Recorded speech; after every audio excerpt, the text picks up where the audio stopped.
Hi everybody, it's starting to snow. You know what that means. Snowball fight incoming.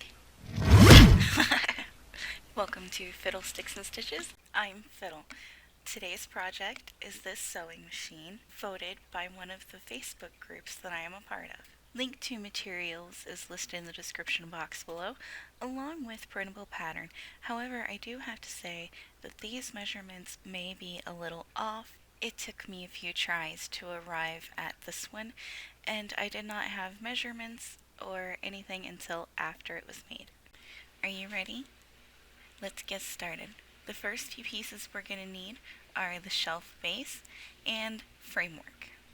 I believe that my framework pieces are 1.75 inches and the shelf base around 1.25 by almost 2. I say almost because the tabletop itself is 2 inches wide, so the shelf pieces have to be a smidge smaller than that, so there is an edge around the whole desk. The first shelf is going to be glued a 1/2 inch down from the end of our framework. I held most of my piece together with super glue and came back in later with wood glue. For the framework pieces on mine, I actually used a bamboo 70s placemat. I got it at an antique shop and I was originally going to use it for flooring, but I've turned out to use it for quite a few other projects, and I really thought that this one was a good one to use it on because trying to get the drawers with solid pieces of wood was not working at all when I was trying to build this. That's why it took me 3 tries to get to here. And why I suggested popsicle sticks in the scavenger hunt. But here we are. Okay, now what I meant on the pattern paper as your 45-degree angle will be as deep as your framework. Okay, so skinny stick is framework. The thickness of it needs to be the same as the width of the framework, meaning point to point, corner to corner. I think the size I went for was 1/4 inch wide, so your 45-degree angle needs to be 1/4 inch long. Yeah, 1/4 inch long. Shelf number 2, we're going to be putting at 1/2 inch. Again, now this is going to be 1/2 inch from the previous shelf, not from the start of the stick. Also, even before I had this one finished, I still didn't have the pattern right. As you can see, for my shelf bases, I only have 3 corners with the 45-degree angle. Yours will have all 4. Once you have these few pieces glued together, compare them to your mat to make sure that your shelves are straight. While they dry, you can go ahead and move on to the next piece of framework. I will say that I did glue a few of mine on the wrong way and had to pull them off. There is a bit of a variation where one end is longer than the other, and it got me a few times. You'll want to keep moving all the way around your piece. I left out that 4th piece because, like I said, mine's different from yours. But after you finish this piece, you can go ahead and add that one, or you can wait until later. Once that's dry, we can glue our 3rd base piece on. This is the last one, and it would be at the longer end of our framework pieces. I did have gaps here and there, especially on this bottom piece. I held it in place with super glue and then I went back in with wood glue and sawdust and made putty and filled in the rest of the places. You just have to make sure that you sand it down once it's dry. And go ahead and do the same process for the other side of the desk, following the same steps. For time purposes, I only showed doing one set of drawers. You should have something that looks like this minus the piece that just fell. We're ready for the next step, so we need the tabletop, and we're going to be gluing our base pieces to the top.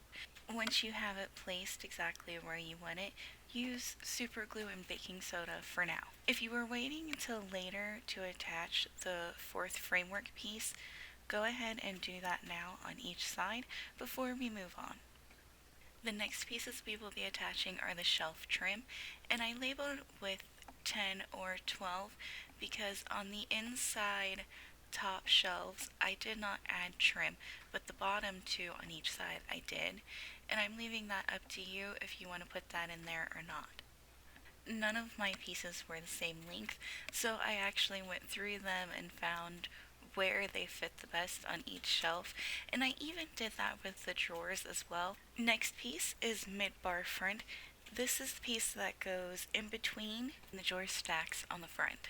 One of the design plans that I had come up with actually had a drawer right here, but it made the desk look too bulky and there wasn't enough room for the chair to fit, so I had to go back to the drawing board to figure it out. Most of that clip I was out of frame, but as you can see, that front strip right there in between is the piece that we just glued on. Now, for the back bar, your length is not going to be the same as what is on the pattern.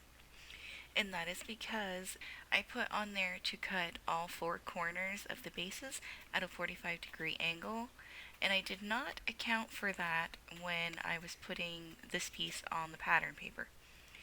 It is going to be shorter than that. Measure your front one and cut a piece the same size, or leaving it out entirely is an option as well. But it does help with the back of it because the sewing machine from the back end does not look very pretty, so this just kind of helps it out a little bit. See? Looking better already. Now that the bars are attached, we can go back to the shelf trim and finish putting them on.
With our framework done, we can move on to the drawers. I did not add drawers to the pattern because this really is kind of a until it fits type of situation. The first piece that you want to measure out and make sure fits correctly is the base of the drawer. Once you have it, you should be able to build it up from there.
Now that our drawers are made, we can measure out the face of the drawers, and I did this by taking my sticks and laying them across the top and measuring out just a smidge over on each side. I used tacky glue instead of super glue here, and I probably should have used super glue, so I will suggest that to you because you are going to be pulling on them, and that tacky glue might not hold forever doing that. So I would feel safer saying use super glue. Now that I think about it, I'll probably go back and put some on mine. After my drawers were fine tuned, I went ahead and sanded all the corners down so all the lines matched up and I had no gaps or edges.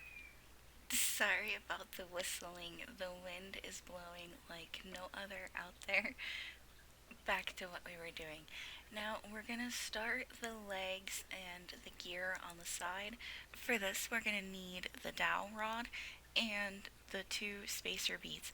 You want to make sure that your spacer beads are bigger around than your dowel rod because these are kind of like a nut or a stopper to where the gear sits.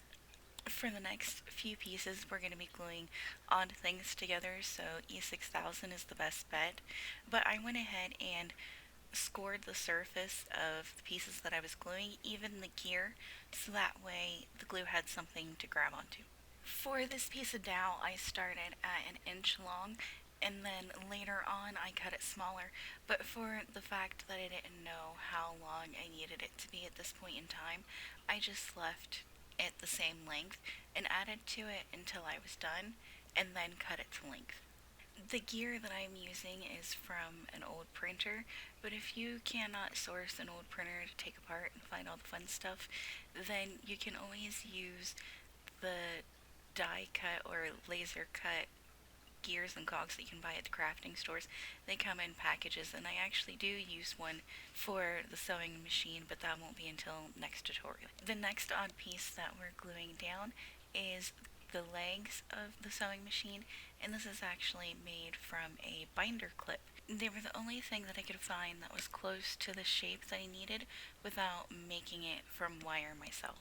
And now that I had an idea of how long I needed the dowel to be, because this is the last piece that we're adding to it, I went ahead and struggle bus cut it and broke it apart and had to glue it back together. For the other set of legs, just make the dowel and bead spacer piece like we did for the other one. We just won't be adding the gear on. Now that we've figured out the legs, we need to figure out the feet. At first I thought maybe a round bead would work, but in the end decided to go with the ovals and just glued them on to the outcropping pieces of the legs. Now that we've got our feet glued on, we are going to take a break and continue with part 2 of the sewing machine. I should have it out within the next few days. As always, don't forget to like, share, and subscribe. It really helps me out a lot, and I'll see you next time.